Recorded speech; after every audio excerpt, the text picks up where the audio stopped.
Friends ನಮಸ್ತೆ. ಇವತ್ತಿನ tips ನೀವು ನೋಡಿರ್ಬೋದು, ತಮ್ಮೇಲಲ್ಲಿ ಟಿಪ್ ಹೇಳ್ಕೊಡ್ತಾ ಇದ್ದೀನಿ. ಟಿಪ್ಸ್ ಅಂದರೆ ಅಡುಗೆ ಮನೆಯಲ್ಲಿ ಏನೆಲ್ಲ ಇರುತ್ತೆ ಅದ್ರ ಬಗ್ಗೆ ಟಿಪ್ಸ್ ಹೇಳ್ತಾ ಇದ್ದೀನಿ. ಅದಕ್ಕೆ ಮುಂಚೆ ನನ್ನ ವಿಡಿಯೋ ಫಸ್ಟ್ ಟೈಮ್ ನೋಡ್ತಾ ಇರೋರು ಒಂದು ಲೈಕ್ ಮಾಡಿ, ಒಂದು ಸಬ್ಸ್ಕ್ರೈಬರ್ ಆಗಿ, ಒಂದು ಕಮೆಂಟ್ ಹಾಕಿ ಫ್ರೆಂಡ್ಸ್. ಹಾಗೆ ಹಾಲ್ ಬಟನ್ ಅಂತಿರುತ್ತೆ, ಸೆಲೆಕ್ಟ್ ಮಾಡ್ಕೊಳ್ಳಿ. ನೋಡಿ ಫ್ರೆಂಡ್ಸ್, ಗಂಡಸರಿಗೆ ಸೊಪ್ಪು ತಗೊಬನ್ನಿ ಅಂತ ಕೊಟ್ಟು ಕಳಿಸಿದ್ರೆ ನೋಡಿ ಈ ಥರ ತಗೊಬಂದು ಕೊಡ್ತಾರೆ. ಒಂದು 10 ರೂಪಾಯಿಗೆ ಸೊಪ್ಪು ತಗೊಬನ್ನಿ ಸಾಕು, ಇರೋದಿಬ್ಬರೇ ಅಂದರೆ 40-50 ರೂಪಾಯಿಗೆ ಸೊಪ್ಪು ತಂದಿದ್ದಾರೆ. ನೋಡಿ ಕ್ಲೀನ್ ಮಾಡಿದ್ರೆ ನನಗೆ ಇಷ್ಟೇ ಸೊಪ್ಪು ಸಿಕ್ಕಿದ್ದು. ಇದಿಷ್ಟು ಸೊಪ್ಪು ಗಲೀಜಿದೆ, ಎಲ್ಲ ಹುಳ. ಇದಿಷ್ಟು ಸೊಪ್ಪು ಸಿಕ್ಕಿದೆ. ಇದನ್ನು ಒಂದೇ ಸತಿ ಹಾಕೋಕ್ಕೂ ಆಗೋದಿಲ್ಲ. ನೋಡಿ ಇಷ್ಟೊಂದು ಯಾರು ಇಬ್ಬರಿಗೆ ಅಡುಗೆ ಮಾಡ್ಕೊಳ್ಳೋಕೆ ಇಷ್ಟೊಂದು ಸೊಪ್ಪು ಹಾಕ್ಕೊಂಡು ತಿಂತಾರೆ ಅಲ್ವಾ? ಅದಕ್ಕೇನು ಮಾಡಬೇಕಂದ್ರೆ ಹಿಂಗೆ ಕ್ಲೀನ್ ಮಾಡಿ ಇಟ್ಕೊಂಡು ಅದನ್ನು ಒಂದು ಸ್ವಲ್ಪ ನೀರಿಗೆ ಉಪ್ಪು ಹಾಕ್ಬಿಟ್ಟು ತೊಳಿರಿ. ಯಾಕೆಂದರೆ ತುಂಬ ಹುಳ ಇರುತ್ತಲ್ವ ಸೊಪ್ಪಲ್ಲಿ. ಅದಕ್ಕೆ ಒಂದು ಸ್ವಲ್ಪ ಹೀಗೆ ಬಾಣಲಿಗೆ ನೀರು ಹಾಕಬಿಡಿ. ಅದಕ್ಕೆ ಚೆನ್ನಾಗಿ ಸೊಪ್ಪು ಹಾಕಿ, ಅದು ಕಟ್ ಮಾಡೋದು ಬೇಡ, ಸೊಪ್ಪನ್ನ ಹಾಗೆ ಬುಡಿಸ್ಕೊಂಡು ಇಟ್ಕೊಂಡಿರೋದಷ್ಟೇ. ಚಿಕ್ಕ ಚಿಕ್ಕದಾಗಿ ಕಟ್ ಮಾಡಿಲ್ಲ, ಹಾಗೆ ತೊಳಿಬೇಕು. ಉಪ್ಪು ಹಾಕ್ಬಿಟ್ಟು ಚೆನ್ನಾಗಿ ಉಪ್ಪಾಕಿ ಚೆನ್ನಾಗಿ ತೊಳೆದ್ಮೇಲೆ ಒಂದು 3-4-5 ಸತಿ ಚೆನ್ನಾಗಿ ತೊಳೆದ್ಬಿಡಿ, ನೀರು ಬಿಟ್ಕೊಂಡು. ಆಮೇಲೆ ತೊಳೆದಾದ್ಮೇಲೆ ನೀರು ಚೆನ್ನಾಗಿ ಸೋರೋಕೆ ಒಂದು ಪೇಪರ್ ಮೇಲೋ ಇಲ್ಲಾಂದ್ರೆ ತೂತ್ ಬೇಸನಲ್ಲೋ ಹಾಕಿ ಮಾಡಬಿಡಿ. ಚೆನ್ನಾಗಿ ನೀರು ಸೋರಿದ್ಮೇಲೆ ಒಂದು ಸ್ವಲ್ಪ ಎತ್ತಿ ಒಂದು ಬಾಕ್ಸ್ಗೋ ಇಲ್ಲ ಒಂದು ಕವರ್ಗೋ ಹಾಕಿ ಕಟ್ಟಿ ಫ್ರಿಜ್ಜಲ್ಲಿ ಇಟ್ಕೊಬಿಡಿ. ಸ್ವಲ್ಪ ಎಷ್ಟು ಬೇಕಷ್ಟು ಆಫ್ ಮಾಡ್ಕೊಳ್ಳಿ, ಒಂದು ವಾರ ಗಂಟೆ ಮಡಿಕೋಬೋದು. ಆಮೇಲೆ ಹಾಲನ್ಕೆನೆ ನಾವು ಎತ್ತಿಟ್ಟಿರ್ತೀವಲ್ವ, ಅದನ್ನು ಕೈಯಲ್ಲಿ ಕಡಿಯೋಕ್ಕಾಗಲ್ಲ ಅನ್ನೋದಿದ್ರೆ ನೋಡಿ ಈ ಥರ ಮಿಕ್ಸಿಗೆ ಹಾಕೊಬಿಟ್ಟು ಸಣ್ಣದಾಗಿ 2-3 ಸತಿ ಹಿಂಗೆ ಗ್ರೈಂಡ್ ಮಾಡಿ ತೆಗೆದ್ರೆ ಸಾಕು. ಅಂದರೆ ತುಂಬ ರೋ ಅಂತ ಸುತ್ತಿಸ್ಬಾರ್ದು. 2 ಸತಿ ಗ್ರೈಂಡಾಗಿ ನಿಲ್ಲಿಸಿ ಒಂದು 2-3 ಸತಿ ಮಾಡಿದ್ರೆ ಸಾಕು, ಬೆಣ್ಣೆ ಬಂದುಬಿಡುತ್ತೆ. ತುಂಬ ನಾವು ಇದು ಮಾಡಬೇಕಾಗೇನಿಲ್ಲ. ಈಗ ಹಾಕೋದು ತೆಗಿಯೋದು ಮಾಡಿದ್ರೆ ಸಾಕು. ಈ ಥರ ಬೆಣ್ಣೆ ತುಂಬ ಚೆನ್ನಾಗಿ ಬರುತ್ತೆ. ನೋಡಿ ಎಷ್ಟು ಚೆನ್ನಾಗಿ ಬೆಣ್ಣೆ ಬಂದಿದೆ ಅಂತ. ಇದನ್ನೆಲ್ಲ ಗೋರಿ ಒಂದು ಪಾತ್ರೆಗೆ ಇಟ್ಕೊಳ್ಳೋಣ ಬನ್ನಿ. ಒಂದು ಪಾತ್ರೆಗೆ ಇಟ್ಕೊಂಡು ತೋರಿಸ್ತೀನಿ ಎಷ್ಟು ಬಂದಿದೆ ಬೆಣ್ಣೆ ಅಂತೇಳಿ. ತುಂಬ ಚೆನ್ನಾಗಿ ಬಂದಿದೆ ಬೆಣ್ಣೆ. ನೀವು ಬೆಣ್ಣೆ ತೆಗಿಬೇಕಂದ್ರೆ ಫ್ರಿಜ್ಜಲ್ಲೇ ಇದರಲ್ಲೇ ಮಿಕ್ಸಿಲೇ ಮಾಡ್ಕೊಳ್ಳಿ ಆಯಿತಾ. ತುಂಬ ಕೈಯಲ್ಲೆಲ್ಲ ಮತ್ತು ಬಾಟ್ಲಲ್ಲೆಲ್ಲ ಹಾಕ್ಕೊಂಡು ಕೂತ್ಕೊಂಡು ಟೈಮ್ ಇಲ್ಲ, ನಮಗೆ ಕೆಲಸಕ್ಕೆ ಹೋಗೋರಿಗೆಲ್ಲ ಟೈಮ್ ಸಾಕಾಗೋದಿಲ್ಲ. ನೋಡಿ ಇಷ್ಟಪ್ಪ ಬೆಣ್ಣೆ ಬಂದಿದೆ. ಇದೊಂದು ವಾರ ಗಂಟೆ ಬರುತ್ತೆ. ಮಜ್ಜಿಗೆನೂ ತುಂಬ ಚೆನ್ನಾಗಿದೆ, ಹುಳಿ ಇರಲ್ಲ, ಏನಿಲ್ಲ, ಒಬ್ರಿಲ್ಲ. ಅದು ಫ್ರೀಜರಲ್ಲಿ ಇಟ್ಟಿರೋದ್ರಿಂದ, ನಾವು ಹಾಲನ್ಕೆನೆನ ತೆಗ್ದು ಫ್ರೀಜಲ್ಲಿ ಇಟ್ಟಿರೋದ್ರಿಂದ ಒಂದು ದಿವಸ ಮುಂಚೆ ಈಚೆ ತೆಗ್ದು ಮೊಸರು ಹಾಕಿ ಆಮೇಲೆ ಹುಳಿ ಬರೆಸ್ಬಿಟ್ಟು ಆಮೇಲೆ ಬೆಣ್ಣೆ ತೆಗಿಬೇಕು. ಇಲ್ಲ ಅಂದರೆ ಬೆಣ್ಣೆ ಚೆನ್ನಾಗಿ ಬರೋಲ್ಲ. ಮುಂಚೆಗೇ ನಾವು ಇದು ನೋಡಿ ಹೋದ ವಾರ ತೆಗ್ದಿದ್ದು, ಈ ವಾರ ತೆಗ್ದಿದ್ದು ಇಷ್ಟು 2 ಸೇರಿ ನಮಗೊಂದು ಸೇರಷ್ಟು ಬೆಣ್ಣೆ ಸಿಕ್ಕಿದೆ. ಇವಾಗ ಒಂದು ವಾರಕ್ಕೆ 15 ದಿವಸಕ್ಕೆ ಒಂದು ಸೇರು ಬೆಣ್ಣೆ ಸಿಗುತ್ತೆ ಮನೇಲಿ. ಬರೀ ಕೆನೆ ಎತ್ತಿಟ್ಟು 1/2 ಲೀಟ್ರ್ ಹಾಲು ಕೆನೆ ಎತ್ತಿಡೋದ್ರಿಂದ ಆಯಿತಾ. ಇದೊಂದು ಟಿಪ್ಸ್ ಆಯಿತು. ಮತ್ತು ಇವಾಗ ನೋಡಿ ನೋಡಿ ನಾವು ಕುಕ್ಕರ್ಗಳನ್ನ ಫ್ರೆಂಡ್ ಹೀಗಂದ್ರೆ ಹಾಗೆ ಇಟ್ಕೋಬಾರ್ದು. ಈ ಕುಕ್ಕರ್ ತೊಗೊಂಡು ಹೆಚ್ಚು ಕಮ್ಮಿ ನಂದು 20 ವರ್ಷ ಆಗ್ತಾ ಬಂದಿದೆ. ನನ್ನ ಮಗನಿಗೆ 2-3 ವರ್ಷ ಇದ್ದಾಗ ತೊಗೊಂಡಿದ್ದು. ಈಗಾಗಲೇ ನನ್ನ ಮಗ ಡಿಗ್ರಿ ಮುಗಿಸಿ ಫೈನಲ್ ಇಯರ್ ಎಕ್ಸಾಮ್ ಬರೆದಿದ್ದಾನೆ ಆಯಿತಾ. ಆ ಟೈಮಲ್ಲಿ ನಾನು ತಗೊಂಡು ಕುಕ್ಕರ್ಗಳು ಈಗಲೂ ಹಾಗೇ ಇದ್ದಾವೆ. ನಾನು ವಿಷೆಲ್ಲು ಮತ್ತು ರಬ್ಬರ್ ಮಾತ್ರ ಚೇಂಜ್ ಮಾಡಿದ್ದೀನಿ, ಬೇರೆ ಏನೂ ಚೇಂಜ್ ಮಾಡಿಲ್ಲ. ನೋಡಿ ಕುಕ್ಕರ್ಗಳು ಈಗಲೂ ಹೊಸ ಕುಕ್ಕರ್ಗಳ ಥರನೇ ನಾನು ಮಡಿಕೊಂಡಿದ್ದೀನಿ. ಸ್ವಲ್ಪ ಕೂಡ ಇದಾಗಿಲ್ಲ, ಒಳಗಡೆ ಕುಜ್ಜಿಲ್ಲ ಅನ್ನೋದನ್ನು ಬಿಟ್ಟರೆ ಇನ್ನೆಲ್ಲ ತುಂಬ ಚೆನ್ನಾಗಿದ್ದಾವೆ ಕುಕ್ಕರ್ಗಳು.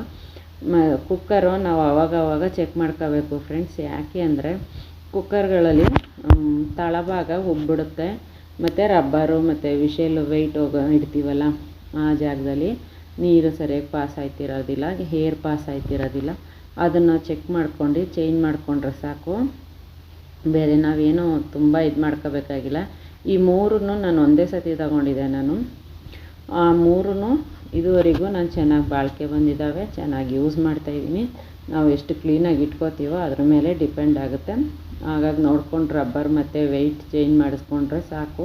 ಮತ್ತು ಆ ವಿಷೆಲ್ ಹೋಗುತ್ತೆ, ಒಂದು ಪಕ್ಕದಲ್ಲಿ ಒಂದು ಚಿಕ್ಕದು ನಟ್ಟು ಥರ ಇದೆಯಲ್ಲ, ಅದು ಕೂಡ ಅದರೊಳಗಡೆ ಕಪ್ಪು ರಬ್ಬರ್ ಇರುತ್ತೆ, ಅದು ಕೂಡ ಹೋಗ್ಬಿಡುತ್ತೆ. ಅದನ್ನೊಂದು ಸತಿ ನೋಡಿ ನಾವು ಚೇಂಜ್ ಮಾಡಿಸ್ಕೋಬೇಕು. ನಾನು ಅದನ್ನು ಮಾಡಿದ್ದೀನಿ. ಆಗಾಗ ನೋಡಿ ಈ ಥರ ಏನಾದ್ರು ಸ್ಕ್ರೂ ಲೂಸ್ ಆಗಿದ್ದರೆ ತಕ್ಷಣ ಒಂದು ಸ್ಪೂನ್ ತಗೊಂಡು, ಇಲ್ಲ ಒಂದು ಸ್ಕ್ರೂ ಡ್ರೈವರ್ ಸಿಕ್ಕಿಲ್ಲ ಅಂದರೆ ಸ್ಪೂನೇ ಸಾಕಾಗುತ್ತೆ, ಟೈಟ್ ಮಾಡಿಕೊಂಡ್ರೆ ಅದೇನಾಗೋದಿಲ್ಲ, ಟೈಟಾಗಿ ಕೂತ್ಕೊಳ್ಳುತ್ತೆ. ಅದು ಲೂಸ್ ಆದಾಗಲೇ ನೋಡಿ ನಾವು ಟೈಟ್ ಮಾಡ್ಕೊಬಿಟ್ರೆ ಸಾಕು. ನೋಡಿ ನಾನು ಈ ಥರ ಟೈಟ್ ಮಾಡಿ ತೋರಿಸ್ತೀನಿ. ಕುಕ್ಕರ್ಗಳನ್ನ ನೀಟಾಗಿ ಇಟ್ಕೊಂಡ್ರೆ ನಮಗೆ ತುಂಬ ವರ್ಷ ಬಾಳಿಕೆ ಬರ್ತವೆ. ನಾನು ನೋಡಿದ್ದೀನಿ ರಿಲೇಷನ್ ಮನೆಗಳಲ್ಲಿ. ಈ ಸತಿ ಏನಕ್ಕಾದ್ರೂ ಊರಿಗೆ ಹೋದಾಗ ನೋಡಿದ್ರೆ ಹೊಸ ಕುಕ್ಕರ್ ಇರುತ್ತೆ, ಇನ್ನೊಂದು ಸತಿ ಹೋಗಿ ನೋಡಿದ್ರೆ ಮತ್ತೆ ಹೊಸ ಕುಕ್ಕರ್ ಇರುತ್ತೆ. ಆ ಕುಕ್ಕರ್ ಏನಾಯಿತು ಅಂತ ಕೇಳಿದ್ರೆ, ಅಯ್ಯೋ ಅದ್ರ ರಬ್ಬರ್ ಇದಾಯಿತು, ಅದ್ರ ಮುಚ್ಚುಗ್ಲ ಹಂಗಾಯಿತು, ಮತ್ತು ಇದಾಯಿತು, ಹಾಕ್ಬಿಟ್ಟು ಹೊಸದು ತಗೊಂಡು ಅಂತಾರೆ. ಅವೆಲ್ಲ ಸುಮ್ಮನೆ ದುಡ್ಡು ವೇಸ್ಟಪ್ಪ. ಯಾಕೆ ಆ ಥರ ಪದೇ ಪದೇ ಚೇಂಜ್ ಮಾಡಿ ಇದು ಮಾಡಬೇಕು ಅಂತ ನಂಗೆ ಗೊತ್ತಾಗ್ಲಿಲ್ಲ. ನೋಡಿ, ನನ್ನ ಹತ್ರ ಅಂತೂ ಹೆಚ್ಚು ಕಮ್ಮಿ 18ರಿಂದ 20 ವರ್ಷ ಆಗಿದೆ ನನ್ನ ಕುಕ್ಕರ್ಗಳಿಗೆ. ಆದರೂ ಈಗಲೂ ಹೊಸ ಕುಕ್ಕರ್ಗಳ ಥರನೇ ನಾನು ಇಟ್ಟಿದ್ದೀನಿ. ನನಗೆ ಕ್ಲೀನಾಗಿರಬೇಕು ಮೇಯ್ನು. ನಾವು ತೊಳಿಬೇಕಾದ್ರೆ ನೀಟಾಗಿ ಅಮ್ಕಿ ಉಜ್ಜಿ ಕ್ಲೀನ್ ಮಾಡಿ ಇಟ್ಕೊಂಡ್ರೆ ಚೆನ್ನಾಗಿರ್ತವೆ ಕುಕ್ಕರ್ಗಳು. ಓಕೆನಾ ಫ್ರೆಂಡ್ಸ್? ಮತ್ತು ಇನ್ನೊಂದು ತುಂಬ ಹಳೆಯದು ಒಂದು ಕುಕ್ಕರ್ ಇದೆ, ಅದನ್ನು ತೋರಿಸ್ತೀನಿ. ಅದನ್ನು ನಾನೇನು ಕಳೆದಿಲ್ಲ. ಅದೇನೆಂದರೆ ನನಗೆ ಅದ್ರ ಮುಚ್ಚುಗ್ಲ ಮಿಸ್ ಆಯಿತು, ಎಲ್ಲಿ ಮಿಸ್ ಆಯಿತು ಅಂತ ಗೊತ್ತಾಗಿಲ್ಲ. ಅದ್ರದ್ದು ತಳ ಊದ್ಕೊಂಡಿದೆ, ಅದನ್ನು ತೋರಿಸ್ತೀನಿ. ನೋಡಿ ಕೆಳ ಮುಚ್ಚುಗ್ಲ ಎಷ್ಟು ನೀಟಾಗಿ ಹಾಕಿ ಇಟ್ಕೋಬೋದು. ತುಂಬ ಚೆನ್ನಾಗಿದೆ ಕುಕ್ಕರ್ಗಳು, ಏನು ಪ್ರಾಬ್ಲಮ್ ಆಗಿಲ್ಲ. ಅದ್ರ ತಳ ತೋರಿಸ್ತೀನಿ ನಾನು ಹೇಗಿದೆ ಅಂತ. ಅದು ಫ್ಲ್ಯಾಟ್ ಇಲ್ಲ. ಈ ಕುಕ್ಕರ್ಗಳು ಫ್ಲ್ಯಾಟ್ ಇದೆ, ಆ ಕುಕ್ಕರ್ದು ಫ್ಲ್ಯಾಟ್ ಇಲ್ಲ, ಹುಬ್ಬಿದೆ.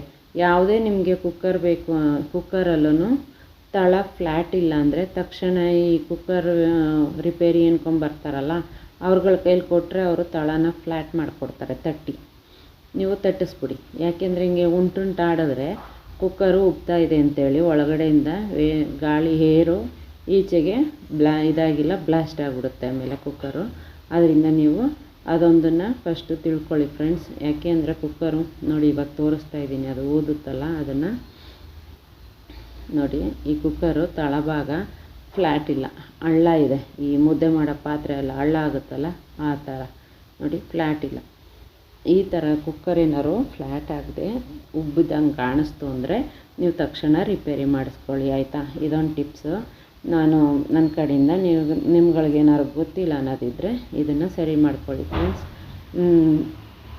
ಮತ್ತು ನೋಡಿ, ಈ ಥರ ಫ್ಲ್ಯಾಟಾಗಿರಬೇಕು ಕುಕ್ಕರು, ಯಾವುದೇ ಕಾರಣಕ್ಕೂ ಉಬ್ಬಿರಬಾರ್ದು. ಓಕೆನಾ? ಅದು ನೆಕ್ಸ್ಟ್ ಏನು ಟಿಪ್ಸ್ ಅನ್ನೋದಿದ್ದರೆ ಇವೆರಡನ್ನೂ ನಾನು ಸಮ ಮಾಡಿಟ್ಟು ತೋರಿಸ್ತಾ ಇದ್ದೀನಿ. ನೋಡಿ, ಇದು ಯಾವ ಥರ ಉಬ್ಬಿದೆ, ಇದು ಯಾವ ಥರ ಇದಾಗಿ ಅಂತೆಲ್ಲ ತೋರಿಸ್ತಾ ಇದ್ದೀನಿ ನಿಮ್ಗಳಿಗೆ ಅರ್ಥ ಆಗಲಿ ಅಂತ. ನಾನು ವಿಡಿಯೋನೇ ಬೇರೆ ಟೈಮಲ್ಲಿ ಮಾಡಿದ್ದೀನಿ, ಇದನ್ನೇ ಬೇರೆ ಟೈಮಲ್ಲಿ ನಿಮಗೆ ವಾಯ್ಸ್ ಕೊಡ್ತಾಯಿದ್ದೀನಿ. ಆದ್ದರಿಂದ ಸ್ವಲ್ಪ ಲಾಂಗ್ ಆಗ್ತಾಯಿದೆ ಅಷ್ಟೇ ವಿಡಿಯೋ. ನೋಡಿ ಫ್ರೆಂಡ್ಸ್, ಈಗ ಇದಾದಮೇಲೆ ನೆಕ್ಸ್ಟು ಕುಕ್ಕರ್ಗಳನ್ನೆಲ್ಲ ನೀಟಾಗಿ ಇದು ಮಾಡಿ ಇಟ್ಕೊಳ್ಳಿ. ಯಾವಾಗಲೂ ಕುಕ್ಕರ್ ನಮ್ಮ ಹತ್ರ ಗಲೀಜಾಗಿ ಇಟ್ಕೋಬೇಡಿ. ರಬ್ಬರ್ಗಳನ್ನೂ ಅಷ್ಟೇ. ಆಮೇಲೆ ನನ್ನ ಫ್ರೆಂಡ್ಸ್ ಒಬ್ಬರು ಹೇಳಿದ್ದಾರೆ ವೆಯ್ಟ್ನ ಬಿಸಿನೀರಿಗೆ ಹಾಕಿ ಕ್ಲೀನ್ ಮಾಡಿ ಇಟ್ಕೊಳ್ಳಿ ಅಂತ. ನೋಡಿ, ಉಪ್ಸಾರು ಖಾರ ಆಡಿಸ್ತೀವಿ, ನಮ್ಗೆ ಇಷ್ಟೊಂದು ಖಾಲಿ ಆಗೋದೇ ಇಲ್ಲ ತಕ್ಷಣ. ಅದಕ್ಕೆ ಇಷ್ಟೊಂದು ಯಾರು ತಿಂತಾರಲ್ವ, ಒಂಚೂರು ಆಡ್ಸೋಕ್ಕಾಗೋದಿಲ್ಲ, ಮಿಕ್ಸಿಲಿ ನಿಲ್ಲೋದು ಇಲ್ಲ. ಅದಕ್ಕೇನು ಮಾಡ್ತೀವಿ ನಾವು, ಮಿಕ್ಸಿಗೆ ಎಷ್ಟು ನಿಲ್ಲುತ್ತೋ ಅಷ್ಟನ್ನು ಮಾಡಿಸ್ಕೊಬಿಡ್ತೀವಿ.